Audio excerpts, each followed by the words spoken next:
Hello everyone, my name is Anna and I'm here to inform you about the legalization of marijuana in medicine.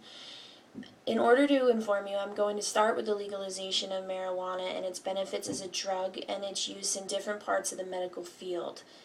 Growing up, it's hard for me to sit here and judge anything without knowing every piece of the puzzle, and I think the main arguments from the legalization of marijuana come from the unknown. It has always been known that marijuana causes bad decision and fries the brain and is the gateway drug to all other drugs. It's mainly known for its high or for being stoned, which is a side effect that where marijuana overactivates the endocannabinoid system, causing the high, which I just mentioned, and other effects that users experience. These effects include altered perceptions and mood-impaired coordination, difficulty with thinking and problem solving, and disrupted learning and memory. Now, don't take this wrong. No evidence has proven that it can cause long-term memory loss unless you start at a young age when your brain is not fully developed. It could cause a slowing of brain development and cognitive development in adolescence. When you start as an adult, there hasn't been any evidence showing any change in development of the brain or loss of memory.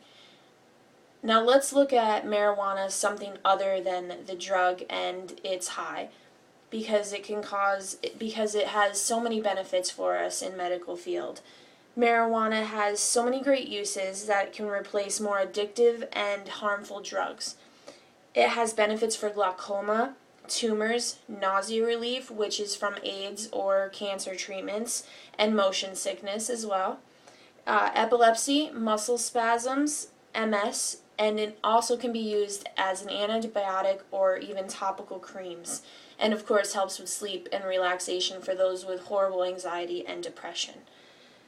Marijuana has no harmful effects on the liver, the stomach, or kidneys like other drugs that can help swelling in the body, which are usually narcotics.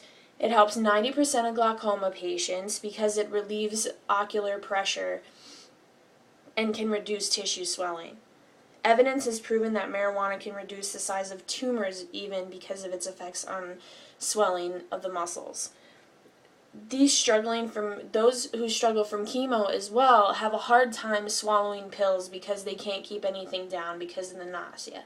So nausea pills don't really help much because how can you swallow them when you can't keep anything down?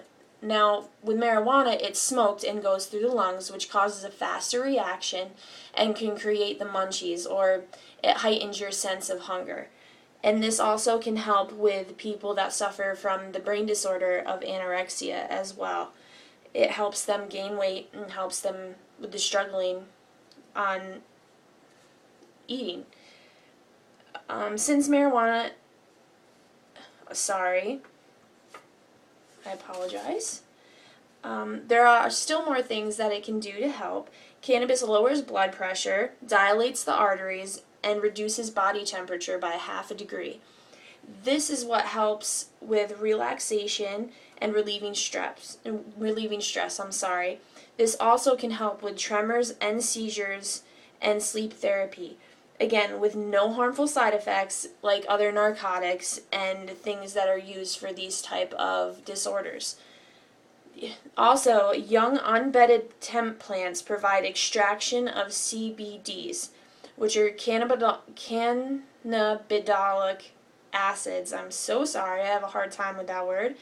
There are many antibiotic uses for this CBDs, including treatment of gonorrhea, and in 1990, a Florida treatment center study indicated that it also was helped to treat herpes. It doesn't only have a positive effect for the medical field, but has the potential to help our economy. Marijuana could be the biggest cash crop in the United States and can bring back agriculture for farmers. I apologize again. There's the possibility that it can bring a bigger profit to our country than wheat and corn, and even alcohol. On January 1st, when recreational use became legal in Colorado, they made up to $1 million in one day of business. This was residents were able to get an ounce of marijuana to themselves for fun, recreational use, and people visiting could get up to a quarter of an ounce.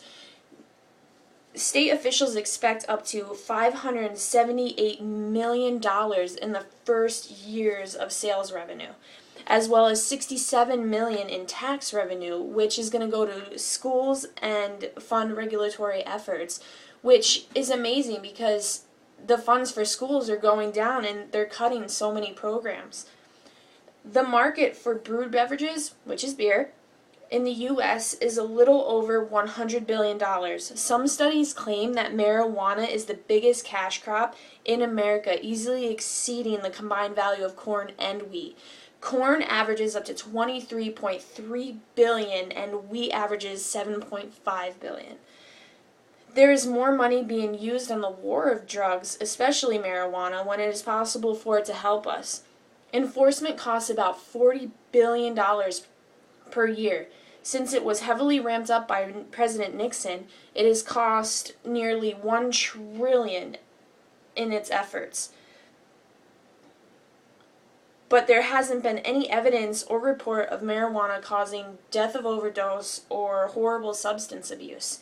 Not all states will pass the law for the drug to be used recreationally, and PA is one of 10 states that are pending the judgment or decision on the legalization of marijuana for medical use, following certain guidelines. PA establishes a Pennsylvania Medical Cannabis Board, which allows for nonprofit compassionate care centers and creates a medical cannabis ID and card system. Compassionate care centers are a nonprofit facility where cannabis in any form, including dried cannabis flowers, which is your usual smoking marijuana, cannabis concentrate, which is cannabis oil or marijuana oil, and cannabis-infused products, which is products that have marijuana in their food. They can make up to corn chips, butter, almost anything. May be stored and dispensed under supervision of an RN for medical use to registered patients, which are those with an ID card, or caregivers. This would only be to distribute to those, of course, with the prescription, which is your ID card, marijuana identification card, in order to get marijuana as a prescription. And also, if you try to get a prescription for marijuana, you must suffer from the disorders that I've said in the beginning of this speech. The PA Medical Cannabis Board is created as an independent administrative board. The Bureau of Medical Cannabis Control Enforcement is created within the PA State Police and shall be responsible for enforcing this act and regulations stated under this act. Bureau of Consumer Relations, responsible for handling all consumer complaints and suggestions. These guys develop a system-wide program for investigating all complaints and suggestion and implement improvements. This starts with a director assisted by other personnel as board deems necessary. This is usually all medical professionals and some police. I'm not sure on what will happen when it comes to the legalization of marijuana for our future, but before there should be any judgment, I believe everyone should sit back and realize all the things that are unknown.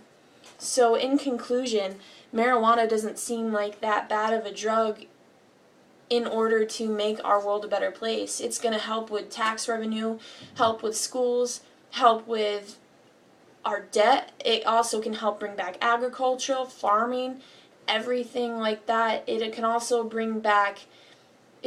rid of narcotics and things that cause highly addictive personalities. And so, all in all, it's better for us as humans and an economy.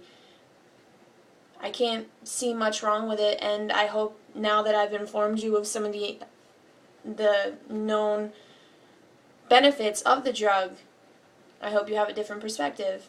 Thank you so much for listening to my speech, and I'm sorry for the stutters.